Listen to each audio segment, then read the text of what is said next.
ikilik. Erkek gülü ýysgasa üstüne gülüň. Gittikçe adeti hala öwrüldi. Ayal etse rowa gördüler ölüm. Näçe namus iki jinsa aýryldy.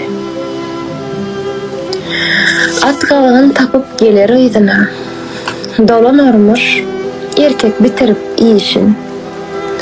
Yaş geçen soň günäň değse gyzyňa.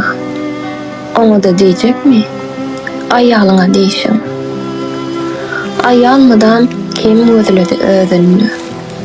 Näçe gije çykdy uykusy daňa diýdi. Onça gadrym ýokmuş gözünni. Ýoksam bu agryny dödermi maňa? Laýykmydy gözden akan ýaşyma? Haýsy günäň jazasyga köýenim? Diýdi. O dilberim gasyp döşüni. Maňlaýyndan ogşadymy söýenim? Hormudy bedeni? Uzaýynmy saçy? Belki jemaly bar menden obadan. Yüzüm mulaýym, ýaşym kiçi. Bar sebäp bolmaly menden sowadan. Ýok bolýady özü ýandy derdine. Wepa ýokka söýgüm ýokdur nikada. Erkege aýala aýrymy ne? Haýsy imanda var bu tüýsli kada? Kim bilýär söýgüsini satan ýalyny?